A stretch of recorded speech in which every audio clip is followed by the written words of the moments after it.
ইলামিত্রনগরে comrade Prabir Haldar সভাগৃহে Debacharya Tudu Annada প্রসাদ ভট্টাচার্য মঞ্চে দাঁড়িয়ে আপনাদের সকলকে সংগ্রামী অভিনন্দন। আজকে নভেম্বরের 18 তারিখ, মাসটা যখন শুরু হয়েছিল বেশ ভালো ভালো খবর আসছিল। নিউ ইয়র্ক থেকে একটা খবর এলো, জোরান মামদানি সেখানে মেয়র নির্বাচিত হলেন। আমার মনে হয় এটা একটা খুব বড় ঘটনা, এখান থেকে অনেক অনেক কিছু শেখার আছে। জোরান মামদানি কতটা বামপন্থী, কতটা বামপন্থী না, কিউবাকে নিয়ে কি মনে করেন, ভেনিজুয়েলাকে নিয়ে কি মনে করেন, সাম্রাজ্যবাদকে কিভাবে দেখেন, নিওলিবারালিজম শব্দ ব্যবহার করেন করেন না, আমার মনে হয় এগুলো প্রাসঙ্গিক না, এগুলো যথেষ্ট অপ্রাসঙ্গিক। যেটা ওই সঙ্গীত বলছিলেন, এগুলো ঘরের ভেতরে একটু আলোচনা করতে পারেন, দামাবাজি আলোচনা করার বিষয় নয়।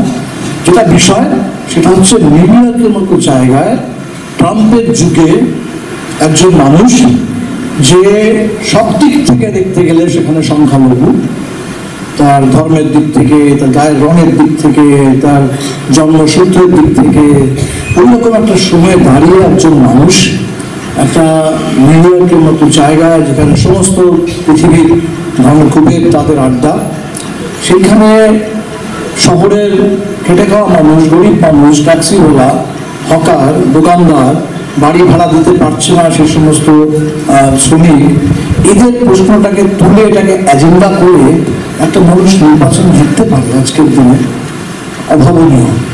কিন্তু সেটা উনি করে দেখিয়েছেন।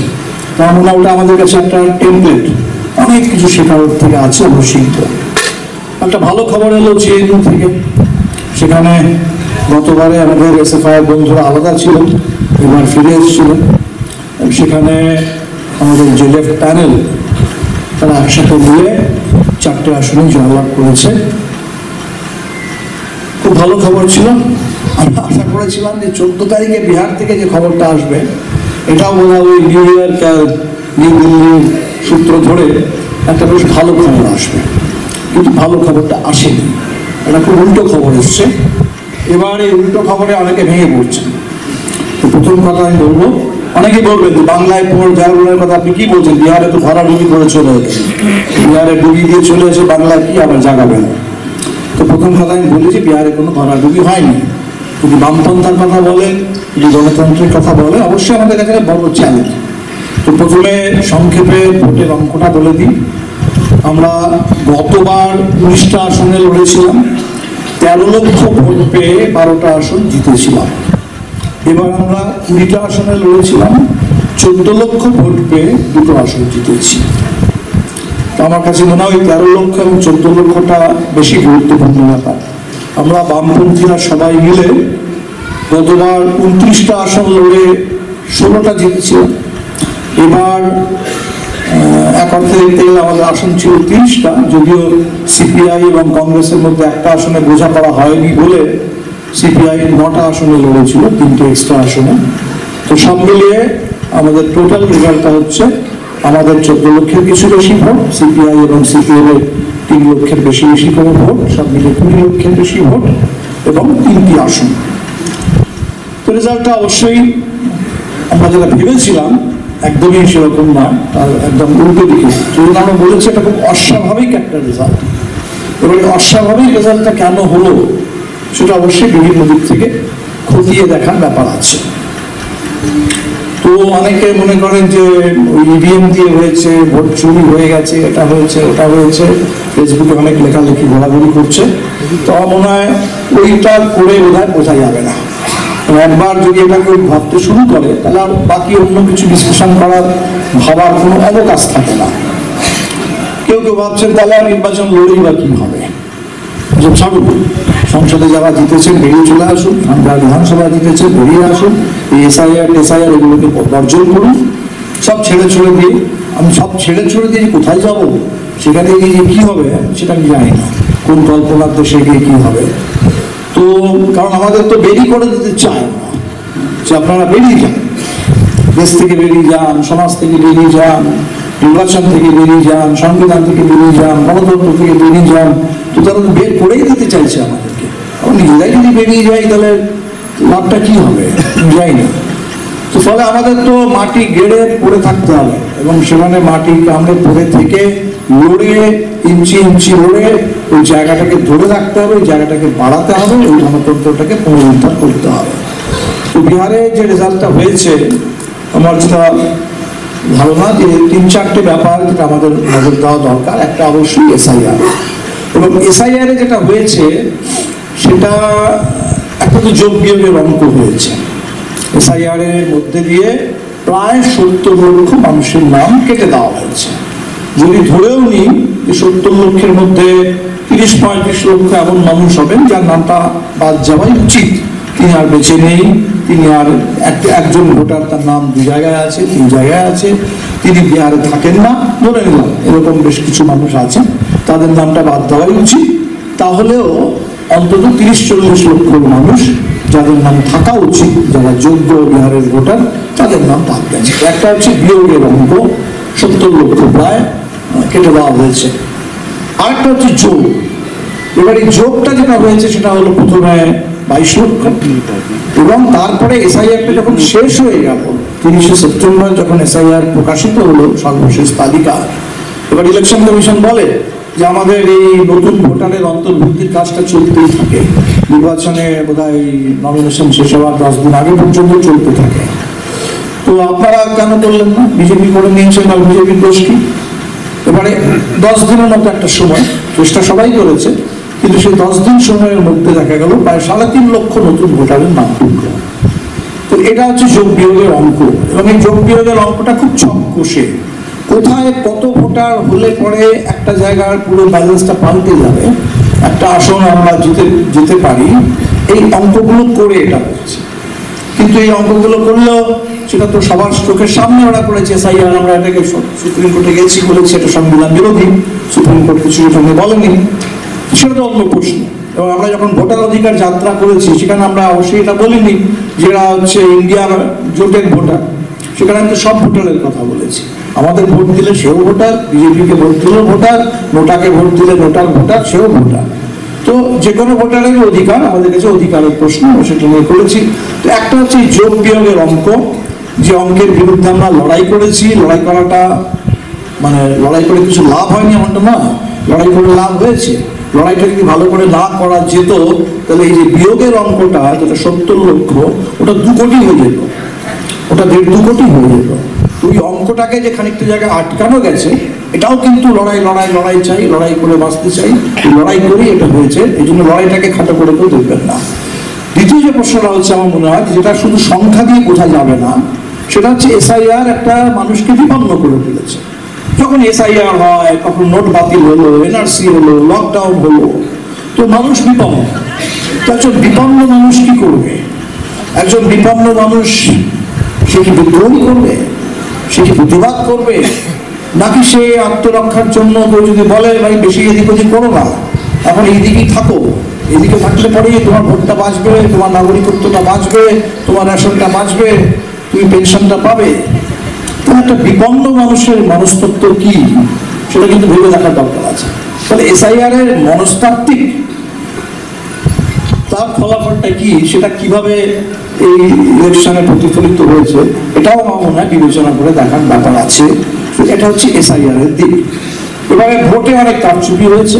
হরিয়ানা থেকে 4টে স্পেশাল ট্রেন চালানো হয়েছে, সেখান থেকে কয়েক হাজার মানুষকে আনা হয়েছে যারা এসে বিজেপিকে ভোট দিয়েছে, ছাপ্পা ভোট হয়েছে। সাধারণভাবে সবসময় হয়ে থাকে, এবার একটু বেশি সংগঠিত আকারে, এবং সেখানে তার পেছনে ইলেকশন কমিশনের প্রাধান্যতা বা ওখানকার যে প্রশাসন, সরকার, সিকিউরিটি, তাদের সকলের আশীর্বাদ নিয়ে এই কাজগুলো হয়েছে। সেগুলোর নিশ্চয়ই কিছু ইম্প্যাক্ট এই নির্বাচনের মধ্যে আছে। এটা 1 নম্বর। 2 নম্বর যেটা, সেটা হচ্ছে আপনারা সবাই জেনেছেন যে সেটা হচ্ছে প্রচুর টাকা, প্রায় 30,000 কোটি টাকা মাত্র 2-3 মাসের মধ্যে প্রায় 3-4 কোটি লোকের কাছে পৌঁছে দেওয়া হয়েছে বিভিন্ন নাম করে। যেমন ধরুন আমরা বিদ্যুৎ আমরা ফ্রি করা, এটার মধ্যে ক্যাশও আছে, টাইমও আছে। আমরা বিদ্যুৎ ফ্রিতে দেওয়ার দাবি দীর্ঘদিন ধরে আন্দোলন করেছি। বিধানসভায় নীতিশ কুমার বারবার বলেছে যে 1 ইউনিট বিদ্যুৎ আমি ফ্রি দেবো না। আমরা দিল্লির কথা বলেছি, পাঞ্জাবের কথা বলেছি, হরিয়ানার কথা বলেছি, 200 ইউনিট বিদ্যুৎ ফ্রি দাবি করেছি, কিন্তু যে বলছিল যে 1 ইউনিট দেবো না, সে হঠাৎ নির্বাচনের আগে 125 ইউনিট ফ্রি দেবো। তারপরে নির্বাচনে বলবো যদি ভোটটা না দাও তাহলে কিন্তু কানেকশনটা কেটে দেওয়া হবে।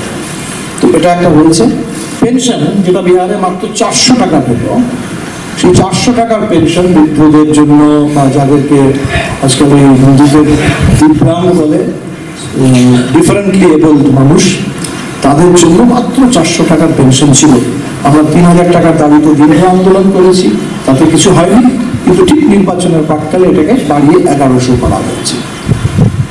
আমরা ওখানে মিড ডে মিলের কর্মীদের বেতনের দাবিতে আন্দোলন করেছি, আশা, অঙ্গনবাড়ি। কোনো আন্দোলনে কোনোদিন সরকার কিচ্ছু শুনেনি, লাঠিপেটা করেছে, জেলে পাঠিয়ে দিয়েছে, চাকরি থেকে বের করে দিয়েছে, সব কিছু করে ঠিক নির্বাচনের আগে যে মিড ডে মিলটাকে ডাবল করে দিলাম, আশার এটা বাড়িয়ে দিলাম, জীবিকার এটা বাড়িয়ে দিলাম, ওর এটা বাড়িয়ে দিলাম, এটা তারা করেছে। আর যেটা বড় জিনিস করেছে সেটা হচ্ছে 10,000 টাকা। এটা ভারতবর্ষে অভূতপূর্ব, নজিরবিহীন, যে একবারে 10,000 টাকা কোনো একটা কারো ব্যাংক অ্যাকাউন্টে ঢুকিয়ে দেওয়া হলো। এটা ঢোকানো হয়েছে 1.5 কোটি। ওখানে যে সেলফ হেল্প গ্রুপ ব্যাপারটা চলে, সেই সেলফ হেল্প গ্রুপগুলোকে যে মিশন দিয়ে চালানো হয়, লাইভলিহুড মিশন, তার নাম ওখানে জীবিকা। তো জীবিকা একজন জীবিকা সংগঠক, কমিউনিটি মোবিলাইজার, তিনি প্রায় 100 জন মহিলা বা ধরে নিন 8টা বা 10টা সেলফ হেল্প গ্রুপ সেটা পরিচালনা করেন। তো সেখানে 1.5 কোটিকে 10,000 টাকা করে দেওয়া হয়েছে। এবং এটা অমিত শাহ একটা ইন্টারভিউতে খোলাখুলি বলেছিলেন যে এটা হচ্ছে সিড মানি।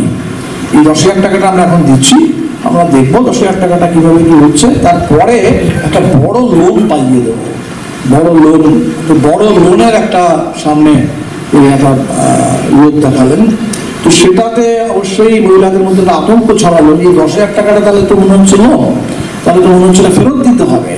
তো এইবারের সঙ্গে সঙ্গে নীতিশ কুমার, অনেকেই বলেন ডিমেনশিয়ায় নাকি ভোগেন আজকাল, দেখলাম ওনার মাথাটা খুব ভালো কাজ করে।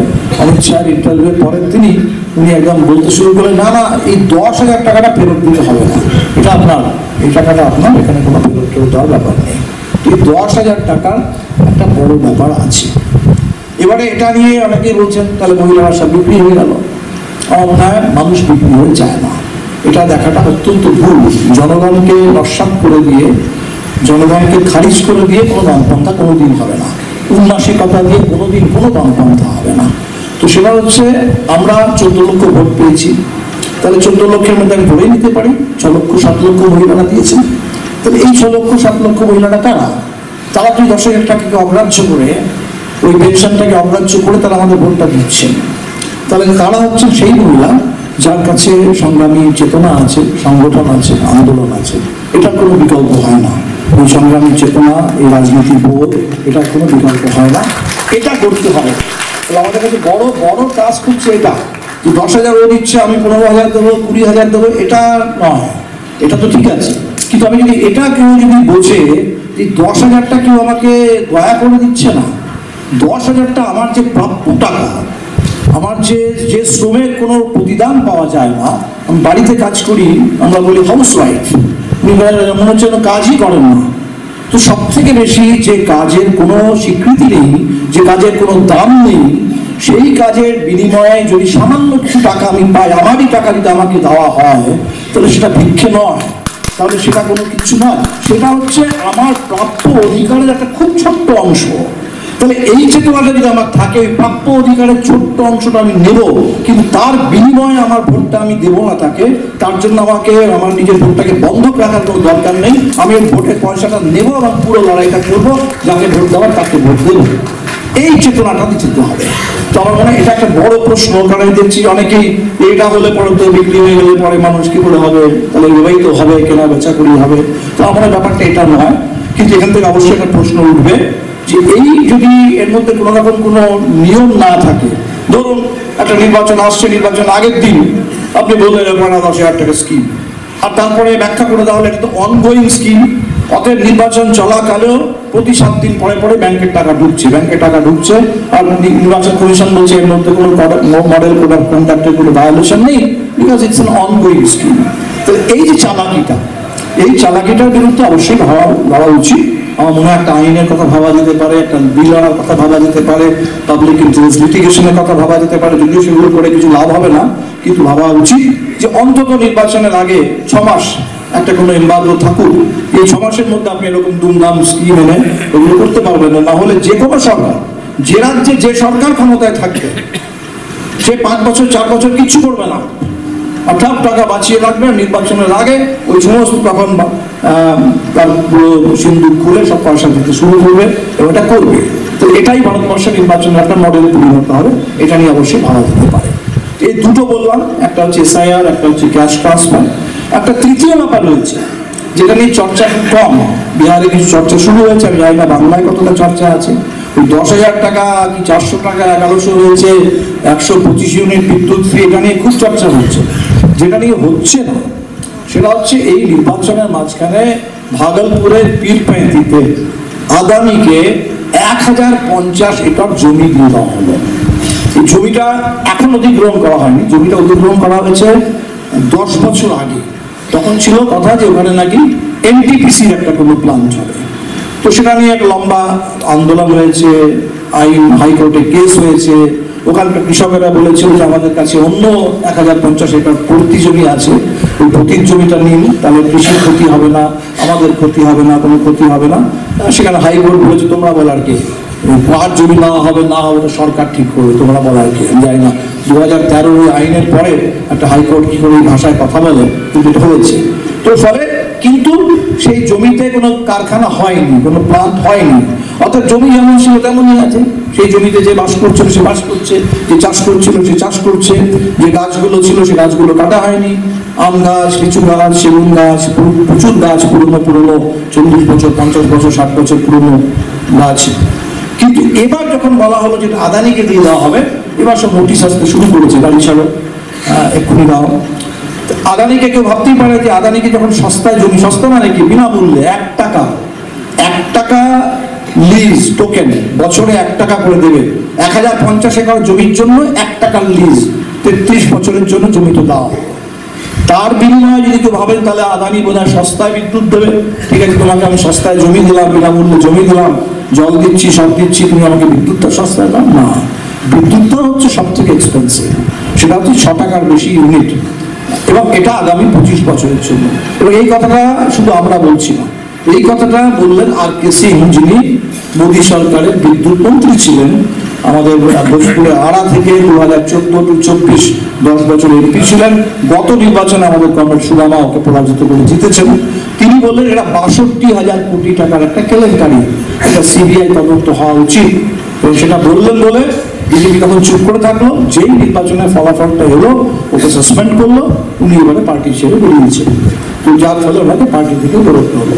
তাহলে এবার একটা প্রশ্ন করা উচিত আমাদের, সেটা হচ্ছে ইলেকট্রাল বন্ডকে যখন সুপ্রিম কোর্ট খারিজ করেছিল, সংবিধান বিরোধী বা অসাংবিধানিক বলেছিল, তখন একটা প্রশ্ন উঠেছিল যে এর একটা কুইড প্রো কো আছে।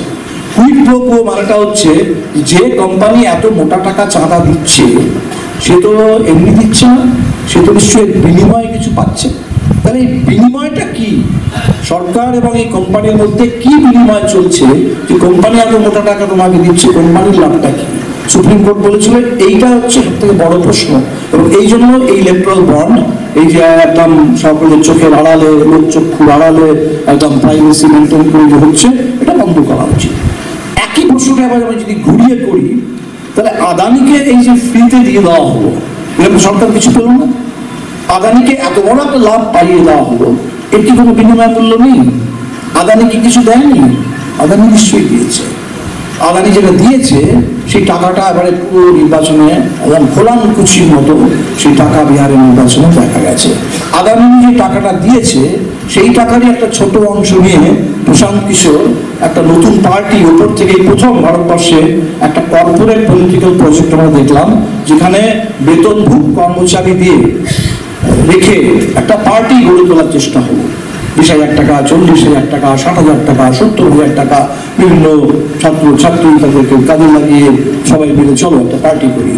তো তো এই যে একটা প্রশান্ত কিশোরের পার্টিটা হলো, এর পিছনে আদানির টাকা আছে। প্রশান্ত কিশোর নিজেই যেটা বলেছেন যে 11 কোটি টাকার তিনি নাকি 2 ঘন্টার পরামর্শ দিয়ে নবযুগ কনস্ট্রাকশন থেকে পেয়েছেন। সেই নবযুগ কনস্ট্রাকশনটা হচ্ছে আদানির অ্যালায়েড কোম্পানি, ওকে বলে আদানির একটা ফান্ড কোম্পানি। তো এই ব্যাপারটাও কিন্তু এর মধ্যে রয়েছে। তার মানে আগামী দিনের জন্য বিহারে একটা সামন্ততান্ত্রিক ব্যাপারটা বিহারে চিরকাল থাকে, আবার মাথাচাড়া দিচ্ছে। সাম্প্রদায়িক হিংসা, মুসলিম বিরোধী বিদ্বেষ, এগুলো তো বাড়বে, বুলডোজার বাড়বে। আর তার সাথে সাথে প্রত্যক্ষ কর্পোরেট লুট, যেটা বিহারের মানুষ খানিকটা দূর থেকে দেখতেন, বিহারে কোনো সরাসরি ছিল না, এটাও বিহারে কিন্তু বড় করে বাড়বে। এগুলো সব বিহারের কাছে বড় প্রশ্ন আছে। বিহার এই প্রশ্নগুলো নিয়ে অবশ্যই লড়বে, কারণ ছবিগুলো খুব পাল্টে গেছে বিহারে। দেখুন, ওখানে মুসলিম প্রতিনিধিত্ব, এটা একটা বড় প্রশ্ন ছিল। MIM নির্বাচনের লোকসভায় কিছু করতে পারেনি, কিন্তু এবার আবার 5টা আসন জিতেছে। কি করে জিতলো? তার প্রেক্ষাপটটা জেনে নেওয়া ভালো। তার প্রেক্ষাপট হচ্ছে 1 নম্বর, ধীরে ধীরে মুসলিম MLA MPদের সংখ্যা কমে যাচ্ছে। MLA MPর সংখ্যা শুধু কমছে না, প্রার্থীর সংখ্যাই কমে যাচ্ছে। একটা ধারণা হয়ে গেছে এখানে মুসলিম প্রার্থী দিলে পরে এখানে যেতে যাবে না, আস্তে আস্তে সবাই কমিয়ে আনছে। এটা নিয়ে নিশ্চয়ই মুসলিম সমাজের মধ্যে, সম্প্রদায়ের ভেতরে প্রচন্ড ক্ষোভ, প্রচন্ড উদ্বেগ নিশ্চয়ই আছে। দ্বিতীয় যেটা হলো, ওখানে একটা এই মুকেশ সাহানিকে ডেপুটি চিফ মিনিস্টার বলে প্রজেক্ট করা হলো, কিন্তু সেদিন তার সঙ্গে স্পষ্ট করে এটা বলা হলো না যে একজন মুসলিম ডেপুটি চিফ মিনিস্টারের কথাও আমাদের বিবেচনায় আছে। কোনো নির্দিষ্ট নাম না করেও এই কথাটাও কিন্তু সরাসরি আসতে পারবে না। এটা হওয়ার ফলে ভীষণ রকমের বিক্ষোভ হলো, এবং যার ফলটা হলো MIM 5টা সিট জিতেছে, এবং বেশ কিছু আসনে MIM বেশ ভালো ভোট পেয়েছে, যার ফলে মুসলিম ভোটে বিরাট একটা ভাঙন, এবং এটাও একটা বড় কারণ নির্বাচনের ফলাফলের জন্য।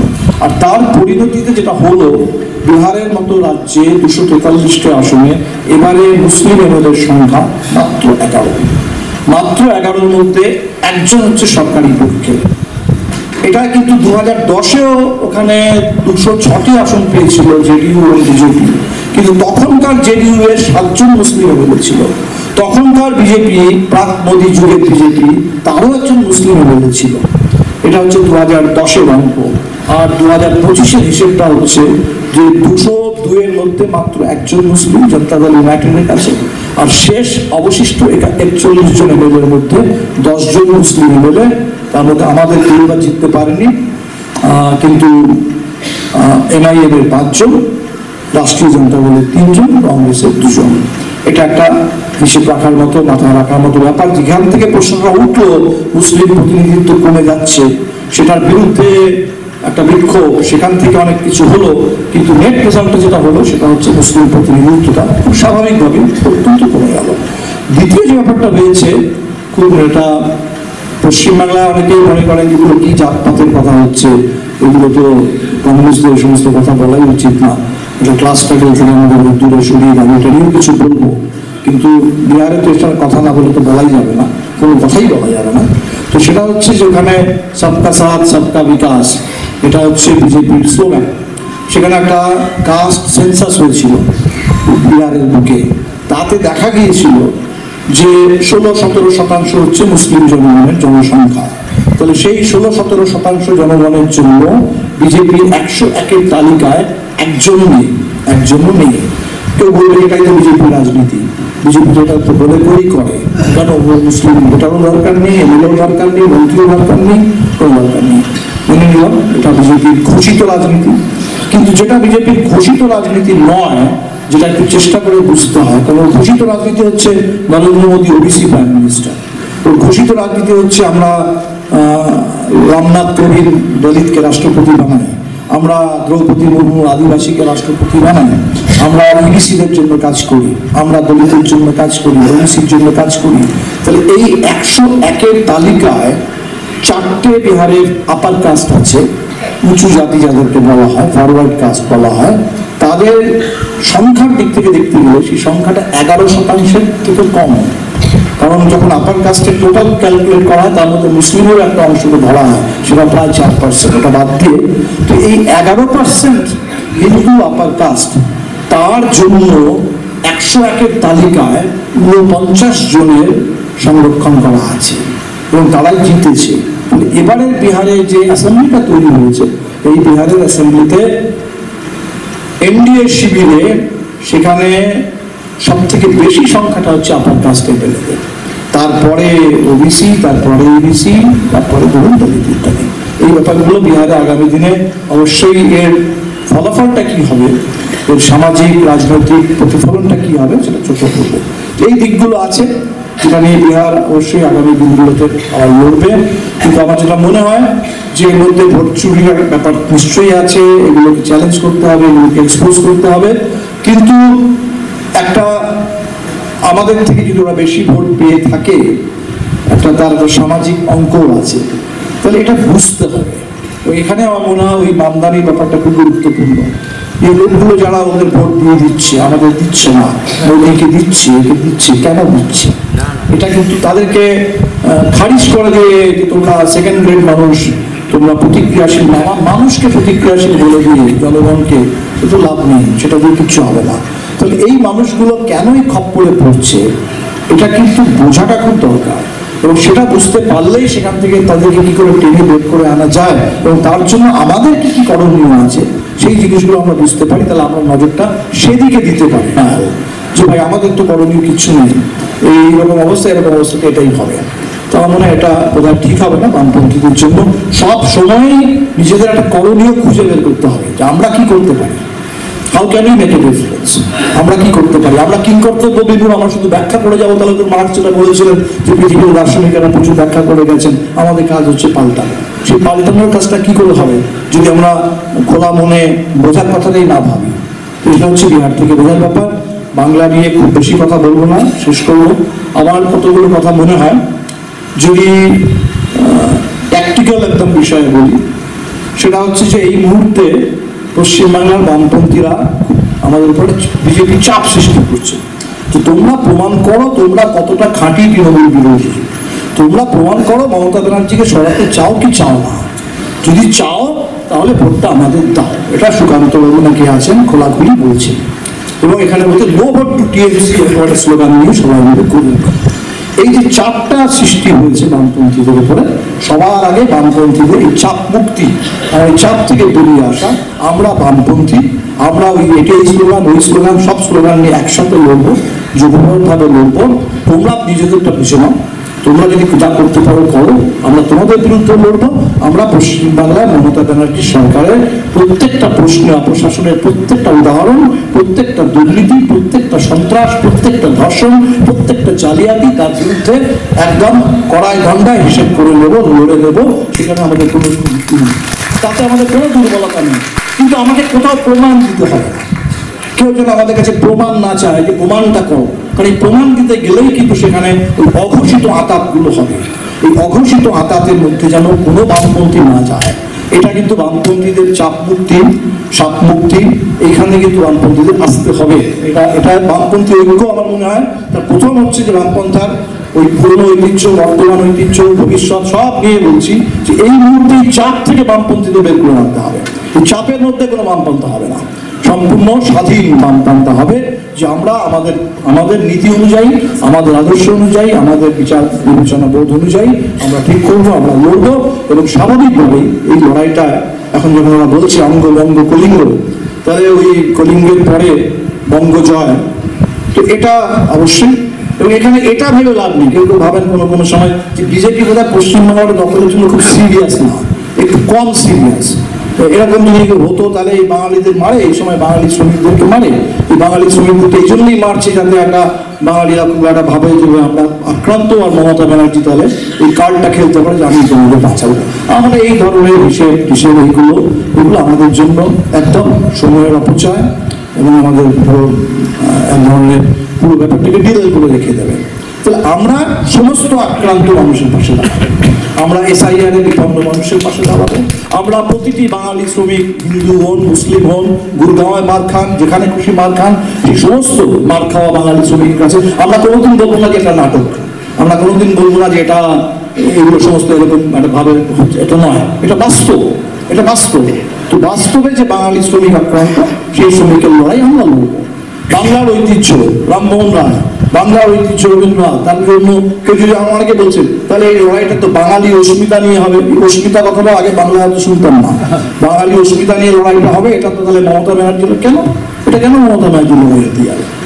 বাংলার যা কিছু গৌরবময়, বাংলার যা কিছু প্রাণবন্ত ব্যাপার, বাংলার যা কিছু আমাদের সদর্থক ইতিবাচক আছে, যেটা কমরেড সেলিম বলছিলেন, যেটার সূত্র ধরে স্বাধীনতা আন্দোলন, যেটার সূত্র ধরে বাংলায় বামপন্থা, যেটার সূত্র ধরে নবজাগরণ, সবকিছু, এই সমস্তটার আমরা উত্তরাধিকারী। এই সমস্ত জিনিসের যেখানে আমরা উত্তরাধিকারী, সে আমাদের সমস্ত উত্তরাধিকারের উপরে কোনো জায়গায় কোথাও কোনো যদি আক্রমণ আসে, কেউ যদি বলে, সেটা বিরুদ্ধে আমরা রুখে দাঁড়াবো। তার জন্য আমাদের বাঙালি অস্মিতা, তৃণমূল, মমতার সরকার, এগুলো ভাবার কিছু দরকার নেই। তাহলে আমরা এই পুরো লড়াইটা লড়ছি, বাংলার ভেতরে দুর্নীতির বিরুদ্ধে, সন্ত্রাসের বিরুদ্ধে, গণতন্ত্রের জন্য, প্রত্যেকটা আর্থিক দাবি দেওয়ার জন্য, বাংলার ঐতিহ্য, বাংলার সংস্কৃতি, বাংলার ভাষা, বাংলার কৃষ্টি, বাংলার বামপন্থী ঐতিহ্য, এই পুরো লড়াইটাই আমরা লড়ছি। এবং এটা সত্যি বুঝতে হবে, কারণ বিজেপি ওরা অপেক্ষা করতে পারে, ওখানে যায় আসে না, অপেক্ষা করতে পারে। বিহারে এতদিন ধরে অপেক্ষা করে আছে, আরো 6 মাস 1 বছর নীতিশ কুমারকে যদি কাঁধে করে নিয়ে যেতে হয় তো কিচ্ছু ক্ষতি নেই, ওরা আলটিমেট করবে। অনেকদিন বলতো, অনেক দিন ধরে আমাদের অনেক নেতারা বলতেন যে দেখো মন্দিরটা কিন্তু রাম মন্দিরটা এখনো হয়, মন্দির ওই বানায়েঙ্গে, একটু কব বানায়েঙ্গে নেই বাতায়েঙ্গে। আমরা ভাবতাম যে আমরা খুব একটা চমৎকার এটা বলছি কিছু, কিন্তু নয়, সময় হয়েছে বানিয়ে দিয়েছে। ফলে ওরা এর মধ্যে কোথাও কোনো কার্পণ্য করবে না, ওদের ফ্যাসিবাদের সম্পূর্ণ প্রকল্পটা ওরা নামাবে, সম্পূর্ণটা ওরা করবে। এবং সেটা অবশ্যই বাংলার না জয় করতে পারলে জয়টা অসমাপ্ত থেকে যায়। ফলে বাংলাটাকে দখল করার জন্য, বাংলা দখল করা মানে হচ্ছে এখানে, এখন বলছে কালকে নরেন্দ্র মোদীর বক্তব্য শুনবেন, মেকলের সাথে মার্ক্সটা যুক্ত করেনি এখনো, 200 বছরের মেকলে, এবং এটাই নাকি উপনিবেশ, আর এই উপনিবেশবাদের বিরুদ্ধে। তো বাংলার বামপন্থীরা ওদের 1 নম্বরের টার্গেট হবে। বাংলার বামপন্থীরা, বাংলার প্রত্যেকটা গণতন্ত্র প্রিয় মানুষ, বাংলার প্রত্যেকটি স্বাধীন চেতা মানুষ, বাংলার উদার বুদ্ধিজীবী, তারা 1 নম্বরের টার্গেট হবে। বাংলায় ত্রিপুরা নামতে দেরি হবে না, বাংলায় আসাম হতে দেরি হবে না। তাহলে এইরকম একটা জায়গায় দাঁড়িয়ে আমার মনে হয় যে আমাদের, ওরা বারবার মিডিয়া বারবার বলেছে এটা করছেন, ওটা করছেন, এর পক্ষে দাঁড়াচ্ছেন, ওর পক্ষে দাঁড়াচ্ছেন, এটা বলবেন কি বলবেন না, নো ভোট টু বিজেপি বলবেন কি বলবেন না, কেন বলবো না? কেন বলবো যে বিজেপিকে একটাও ভোট দেয়? একটাও দেবে না, একটাও ভোট দেবে না বিজেপিকে, কেন দেবে? হ্যাঁ, অবশ্যই আপনি বলুন বামপন্থীদের ভোট দিন, আপনি বলুন যে তৃণমূল সরকারের বিরুদ্ধে নিশ্চয়ই আমরা বলবো না ভোট দিতে। কিন্তু বিজেপি তো, এটা হচ্ছে একটা ব্যাপার যেখানে আমরা পশ্চিমবাংলায় স্বাধীনভাবে এবং বিজেপির এই বিপদটাকে সম্পূর্ণ মাথায় রেখে, কারণ বাংলা তো কোনো আলাদা করে নয়, বাংলা বাদ দিয়ে তো দেশ ভাবাই যেত না। আমি তো এটাই আমরা বলতাম যে আজকে বাংলা যা ভাবে সেটাই গোটা দেশ কালকে ভাববে, করবে। তো সেই জন্য বাংলার ব্যাপারটা আলাদা করে দেখা যাক, বাকিটা আলাদা করে দেখা যাক, এটা এখন দেখা যাক, ওটা কালকে দেখা যাবে। এর মধ্যে না ভূগোল দিয়ে হবে, না সময় দিয়ে হবে, এর মধ্যে কোনো স্টেজ থিওরি এর মধ্যে আনলে পরে সেটা আমাদের জন্য একটা আত্মঘাতী ব্যাপার হবে, এটা করতে হবে। আর একটা ব্যাপার একটু বলি, সেটা হচ্ছে, সেটা এখনকার পরিস্থিতি নিয়ে নয়, এই যে বিজেপির এত বারবারন্ত পশ্চিমবাংলায় আজকে কোন রাস্তা ধরে, কোথা থেকে? একটা বলতেই পারি যে তৃণমূলের অপশাসনের ফলে বিজেপি বড় সুযোগ পাচ্ছে, ঠিক কথা। তৃণমূলের অপশাসনে বিজেপি সুযোগ পাচ্ছে, বিজেপি ক্ষমতায় আছে, সেজন্য বিজেপি সুযোগ করে নিচ্ছে। আমাদেরও কিছু মানুষ তৃণমূলের সন্ত্রাস থেকে, আক্রমণ থেকে বাঁচার জন্য, যেটা অনেকেই বলতেন যে বাঁচার জন্য ছাতা দরকার, বিজেপির ছাতায় চলে যাচ্ছে, হতে পারে আমাদের কিছু তার দুর্বল বলুন, সেটা গেল। কিন্তু শুধু এটুকু নয়, আমার যেটা ধারণা যে আমরা পশ্চিমবাংলা দীর্ঘদিন বলেছি যে আমরা ক্লাস স্ট্রাগল করি, বামপন্থীরা সবাই আমরা বলি আমরা ক্লাস স্ট্রাগলের পার্টি। তো এই ক্লাস ব্যাপারটা নিয়ে এত যান্ত্রিক ব্যাপার আমাদের আছে, এত যান্ত্রিক, এত আদর্শবাদী। মার্ক্সবাদ তো বস্তুবাদ, আদর্শবাদী নয়, ভাববাদী নয়। তো ক্লাস নিয়ে ভাববাদী কেন হবে? যেমন আমি একটা কথার কথা যদি বলি যে আপনি শ্রমিক শ্রেণী বলছেন, আপনি ভারতবর্ষের শ্রমিক শ্রেণীটা কল্পনা করার চেষ্টা করুন। শ্রমিক, তাহলে ভারতবর্ষের শ্রমিক শ্রেণীটাকে যখনই আপনি একটা মূর্ত রক্ত মাংসের শ্রমিকের কথা ভাববেন, আপনি নৈহাটিতে বসেই ভাবার চেষ্টা করুন না কেন, নৈহাটিতে বসে একটা শ্রমিক ভাবার চেষ্টা করুন। তো সে তো কোনো অ্যাবস্ট্রাক্ট শ্রমিক নয়, সে তো রক্ত মাংসের একটা মানুষ, বা পুরুষ বা মহিলা। তাহলে তাকে যদি আমাকে বুঝতে হয়, ভাবতে হয়, ভারতের মতো একটা এত বড় দেশে, তাহলে ওই ক্যাপিটাল আর লেবার দিয়ে কি একটা আমি ক্লাস বুঝে নেব? ওই উৎপাদন আর মুনাফা দিয়ে বুঝে নেব? হবে না। তাহলে ক্লাসটাকে যদি একটা অল ইন্ডিয়াতে আমাকে একটা ক্লাস বুঝতে হয়, কারণ শ্রমিক শ্রেণীটা কোথায় বুঝবো? পাড়ায় পাড়ায় শ্রমিক শ্রেণী করবো, না গোটা দেশের একটা শ্রমিক শ্রেণী ভাববো? আন্তর্জাতিকতা ছেড়ে দিলাম, গোটা দেশের যদি শ্রমিক শ্রেণী বুঝতে হয়, তাহলে সেই শ্রমিকের তো তার যে অস্তিত্ব, সে তো শুধু কারখানায় বা শ্রমে তার মধ্যে তার অস্তিত্ব নেই, তার তো একটা মানবিক অস্তিত্ব আছে। তাহলে সেই অস্তিত্বের জন্য আমার মনে হয়, সেই জন্য যখনই আমি বলি ক্লাস স্ট্রাগল, তখনই সেটাকে শুধুমাত্র কিছু আর্থিক একটা কিছু আদর্শবাদী খুব একটা এরকম কথা না বলে, ক্লাস, কাস্ট এবং কালচার ছাড়া, আমি বলি দুটো সি এবং দুটো জি, দুটো সি এবং দুটো জি ছাড়া এই ক্লাসটাকে বোঝা যাবে না, করা যাবে না। ক্লাসের সাথে দুটো সি, কাস্ট অ্যান্ড কালচার। আমি ধর্মটা আলাদা করে বলছি না, কারণ ধর্মের থেকে আরো বড় অংশ আমার কথা মনে হয় কালচার। ধর্মটা তার মধ্যে একটা ব্যাপার, ধর্মের মধ্যেও অনেক পার্থক্য আছে, ধর্মটা না, কিন্তু কালচারের একটা ব্যাপার আছে, ভাষার একটা ব্যাপার আছে। ক্লাস, তার জন্য কাস্ট এবং কালচার। আপনি একজন এখানে পাবেন আপার কাস্ট, কোনো রাজপুত, হয়তো সে চটকলের শ্রমিক, সেই চটকলের শ্রমিক, সে এখানে রাজপুত, সে আপনার সাথে থাকবে, লাল ঝান্ডা নিয়ে লড়াই করবে, এখানে বোনাসের লড়াই করবে, চাকরি বাঁচানোর লড়াই করবে। কিন্তু যদি তার চেতনাটা যদি না পাল্টায়, সে গ্রামে গিয়ে কিন্তু রাজপুত, সে কিন্তু গ্রামে গিয়ে যখনই দেখবে একটা রাজপুতের মতো একটা দলিত ছেলেও সে একটা মোচে তা দিচ্ছে, গোফে তা দিচ্ছে, সে কিন্তু তাকে একটা দুটো থাপ্পড় মারবে গিয়ে।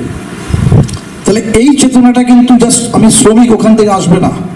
তাহলে এই চেতনাটা আনার জন্য যে ওই দলিত গ্রামে সে আমার শ্রেণী ভাই বা আমার শ্রেণীর বোন, সে আমার শ্রেণীর মানুষ, এই শ্রেণী ঐক্য, এই শ্রেণী সংহতির চেতনাটা আসতেই পারে না যদি না সে ওই জাতি ব্যবস্থা, এই জাতির যে একটা প্রেজুডিস, এটা থেকে মুক্ত হতে পারে।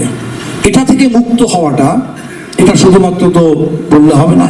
তাহলে এখানে ওই কাস্ট অপারেশনের বিরুদ্ধে, কাস্ট ডিসক্রিমিনেশনের বিরুদ্ধে অতটাই সিরিয়াসলি লড়তে হবে যতটা সিরিয়াসলি আপনি ক্যাপিটালের বিরুদ্ধে লড়াইয়ের কথা বলেন। কাস্ট এবং কালচার। আর দুটো জি বললাম, দুটো জি হচ্ছে একটা জেন্ডার আর একটা জেনারেশন। জেনারেশন তো জেন্ডার ছাড়া হবে না। আমরা প্রায়শই আমরা যখন সোশ্যাল জাস্টিসের কথা বলি, সীমাবদ্ধতা, সোশ্যাল জাস্টিসের কথা বলে সেখানে শুধু কাস্টের কথা হয়, সেখানে জেন্ডার জাস্টিসের কথা আসেই না, আসেই না, প্রায়ই আসে না, জেন্ডার চোখেই পড়বে না সেখানে আপনার। তাহলে এখনো পর্যন্ত আমরা, আমাদের চোখে জেন্ডার আসে না। তো জেন্ডার বুঝতেই হবে, ব্যাপক অর্থে বুঝতে হবে, এবং জেনারেশন, জেনারেশন বুঝতেই হবে। একটা রিটায়ারমেন্টের মুখে একটা শ্রমিক, তার সারা মোটামুটি চাকরিটা হয়ে গেছে, তার কাছে পেনশনের প্রশ্ন, আর একটা 22 বছরে 23 বছরে তার সামনে একটা ভবিষ্যতের প্রশ্ন। এই দুটো জেনারেশনের প্রশ্ন আলাদা, দুটো জেনারেশনের প্রশ্ন সম্পূর্ণ আলাদা। তাহলে জেনারেশন ব্যাপারটা যদি না ধরি, তাহলে আমরা এই পরিবর্তনশীল, এই প্রবাহমান ব্যাপারটাকে ধরতে পারবো না। তো আমার মনে হয় এটাও আমাদের বামপন্থীদের ভাবা উচিত, যে পশ্চিমবাংলায় কিন্তু দেখবেন ওই সমস্ত যেগুলো আমরা মনে করছি এটা বামপন্থীদের মধ্যে পড়ে না, যেসব জাতপাত বলে বামপন্থার বিরুদ্ধে, এগুলো না, আমরা এগুলোর ঊর্ধ্বে। আর যেগুলো আমরা ঊর্ধ্বে মনে করেছি, যেগুলো মনে করেছি আমরা এর ঊর্ধ্বে, সেই সব জায়গাগুলোতে বিজেপি ঢুকেছে, সেই সমস্ত পিছিয়ে পড়া এলাকায় ঢুকেছে, সেই সমস্ত পিছিয়ে পড়া জাতি সম্প্রদায়ের মধ্যে ঢুকেছে। আগে তৃণমূল ঢুকেছে, পরে বিজেপি ঢুকেছে, যেগুলোই আমরা মনে করেছি।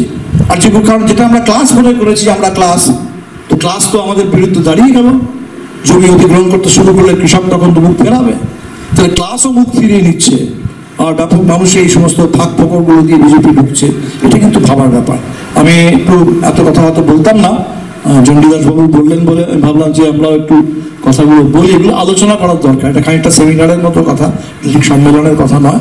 তো আমার মনে হয় আমাদের বামপন্থীদের আরো জীবন্ত, আরো প্রাণবন্ত অনুশীলন এবং প্রাণবন্ত আরো অধ্যয়ন এর দিকে যেতে হবে। অবশ্যই একটা বড় ঐক্য, একটা সংগ্রামের ঐক্য দরকার, এবং সেই ঐক্যটাকে যত প্রসারিত করা যায় এবং যত নিবিড়ভাবে সেটাকে ধরা যায়। তো আমি আশা করি যে আগামী নির্বাচন আসছে, তো আমরা SIR নিয়ে তো একসাথে মিছিল করি, সাম্প্রদায়িকতা নিয়ে একসাথে মিছিল করি, সাম্রাজ্যবাদের বিরুদ্ধে একসাথে মিছিল করি। একটু ভেবে দেখা যাক পশ্চিমবাংলার বামপন্থীরা নির্বাচনটা আগামী একসাথে লড়তে পারে কিনা। পশ্চিমবাংলার বামপন্থীরা একসাথে সবাই মিলে যেটা আছে ঠিক আছে একটা হিসেব করে সবাই মিলে একসাথে লড়ে এই জায়গাটা থেকে যে বামপন্থা ঘুরে দাঁড়াক পশ্চিমবাংলায়, এই যে একটা শূন্যে আটকে আছি ওটা যাক, আমাদের এই আন্দোলনের একটা অনুরণন বিধানসভাতেও হোক, এবং এটা যদি আমরা করতে পারি তাহলে দুটো লড়াই লড়তে পারবো। বামপন্থীরা যদি নিজেদের ভিত্তিটাকে রিক্লেম করতে পারে, তৃণমূলের কারণে বিজেপি বাড়ছে, তাদের মধ্যে কি আছে সেটা দেখা যাবে। আমাদের কারণে বিজেপি বাড়ছে, এটা তো আমাদের জন্য খুব একটা বিরাট বড় ব্যাপার, এটা তো ইতিহাস আমাদের ছাড়বে না।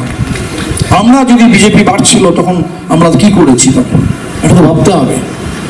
তো সেই জন্য আমার মনে হয় আমরা যদি আমাদের সম্পূর্ণ ঐতিহ্য, বাংলার ঐতিহ্য, আমাদের বামপন্থীদের ঐতিহ্য, আমাদের পুরো সংগঠিত শক্তি, সেই পুরো শক্তিটাকে যদি উজ্জীবিত করতে পারি, ঐক্যবদ্ধ করতে পারি, এবং সেই শক্তিটার একটা ঐক্যবদ্ধ প্রতিফলন নির্বাচনের মধ্যেও যদি ঘটাতে পারি, তাহলে সেটা অবশ্যই পশ্চিমবাংলার জন্য ভালো, আমাদের জন্য ভালো, গোটা দেশের গণতন্ত্রের জন্য ভালো।